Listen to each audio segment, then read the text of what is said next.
یوه زنانه د وروره سره راغلې وه ویلې ول مولوي صاحب زما خاوند د نن څه 15 کاله مخکې بار ملک تللی دی 15 کاله شاید اولاد به هم نه بس چې واده سوی دی فورا یې 15 لا به زیات فورا تللی دی اولاد نه لري یا اولاد نه لري نو ته څه کوې په دا کور کې ول بس نو راواده سولم د هغه مې کور دی نو ته چیش کوې د هلک ورونه لري ولې نه لري خویندې لري ولې نه لري مور لري ولې نه لري پلار لري ولې نه لري نو ته چیش کوې ول زه د ورونو د خاوند د ورونو خدمت کوم د مور خدمت یې کوم د پلار خدمت یې کوم د ورورو د خورو د مور د پلار خدمت یې کوي ول علاوال در سره کوي ول پخوا یې ټلیفونونه کول اوس ټلیفون هم نه راکوي بیخي کې په یوه میاشته کې یې وار راوکړي زموږ یو عزیز دی په بار کې و نو د کوزده کړې وله بیا پلار فورا واده د لې ور وکړي بس هغه کوروالی یې هلته ور ولېږله چې بس دا ستا کورواله ته پوهېږې که نه پوهېږې ښه عزتمنه خبره ده اشه دا خلک ولې دومره د عقل خلاص دا څه د سپی ژوند دی دا کم ځوان چې هلته ناست دی کوروالی یې د لې پرې ایښې ده ته څومره بې ضمیر یې ته څومره بې غیرت یې ته څومره بې شرم یې ته څومره بې حیا یې ته څنګه د عزت دشمن یې ته څنګه د کوروالا دشمن یې ته څنګه د خپل د ژوند دشمن یې ته څنګه د آخرت دشمن یې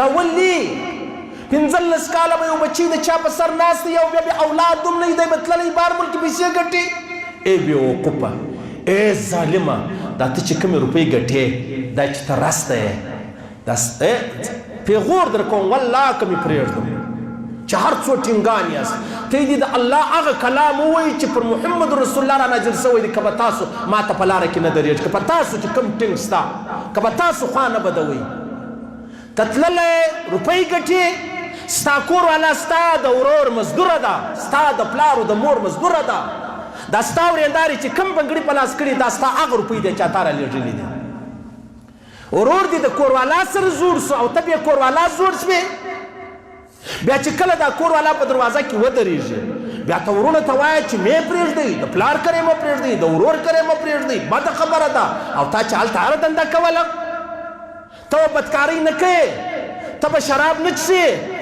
ستا طبیعت برابر دی وروره په پردیو زنانو کې اوسېږه د شراب په مابینځ کې دي ناست پر دسترخوان دي که ته نه یې د یار شراب دي پراته دي ته پرېږدې او دلته بچی په دروازه کې نه پرېږدې دا د کوم ځای انصاف دی دا ولې دا خلک ولې دومره ظلمونه کوي ولې مشر نه ورته وایي ولې پلار نه ورته وایي ولې ورور نه ورته وایي ولې پیر نه ورته وایي ولې استاذ نه ورته وایي ولې د قبیلې مشر نه ورته وایي یاره ستا د خور ستا د لور سره څوک دا خبره وکړي ته منې نه منې او دلته بیا ولې دغه کوي او دا بېوقوفه نه اوس په خبره سر نه خلاصېږي ولې دی روپۍ راستوي وایي پخوا موږ په کور کې موټر نه اوس موټران لرو پخوا زموږ کور خپل نه اوس مې کور خپل سلو پخوا موږ بلډینګ نه درلودی اوس بلډینګان لرو پخوا موږ کاروبار نه درلودی اوس کاروبار لرو پخوا موږ دکان نه درلودی اوس دکان لرو ښه دی روپۍ راستوي دغه ځای سم نو دغه دکان دی په اور پسې سي دغه روپۍ دی په اور پسې سي دا کور دی په اور پسې سي چې تا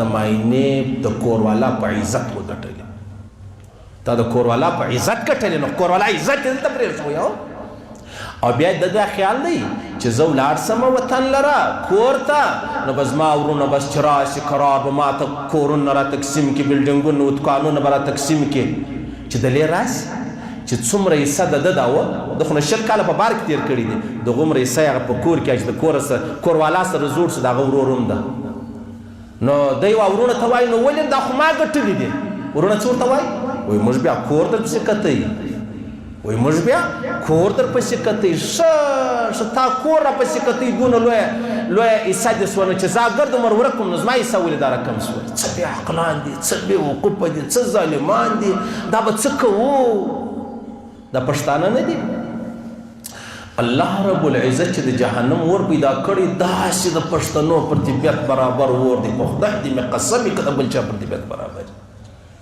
داسې د ټینګانو زامن دي دغسې د ټینګانو دپاره د ابوجهلو د مکې د قریشو مشرکانو دپاره الله دا اور پیدا کړي داسې پښتانه هم دي ما چې هغه یو ایمان الله ورکړی دی ته دومره ظلم کوې. ما ته وایه د بچۍ د انجلۍ تعلیم نه پرېږدې. ولې نه پرېږدم؟ زه د انجلۍ ډانس نه پرېږدم، زه هلته رقصونه نه پرېږدم، زه ستا په مجلسو کې نه پرېږدم. ولې زه تعلیم نه ورباندې کوم؟ او دلته دا د دې خبرې څوک پوښتنه کوي؟ بیا به وایم ملایان حق نه وایي، ملایانو بس خولې بندې نیولې دي. ولې بندې نیولې دي؟ که پلار دی بابا زوی راوغواړه ورته روپۍ دي په اور پسې سي، که نه نو بابا الله دې تا جهنمي کړي. مور راویې غواړه، ورور یې راویې غواړه. دا بچي چې دلته ناست ده ولې ظلم کوئ؟ ولې چې سبا ایکسپیر سي زاړه سي بیا راسي بیا به نو دی وایي او زما خو دا خیال و چې زما ورونه زما ډېر وفاداره دي. په کور کې چې کومه غوا شیدې نه کوي ستا څه فکر دی؟ خلک بیا کړ ورچي، خلک اعلی سي اعلی وربشي وشیانو باندې خوري. که څه وربشي خلک غوا ته نه ورکوي. سپېره پروړې ورته نیولی دی چې هم غوا یې، هم ښکرور یې، هم شانګور یې، هم لغتې غورځي، هم شیدې نه کوي. دا دې سړی حلالوي. دا زموږ خلک ټوله دا رقم دي. صحیح ظلم مه کوئ، ناجایزه مه کوئ. ټیک دی منم څوک په تعلیم پسې تللی را بسي، څوک په جیل کې ناست یې دقه سور به نه وي، پېښه به راغلي خدای به یې راولي. لیکن دا څنګه کیسه ده؟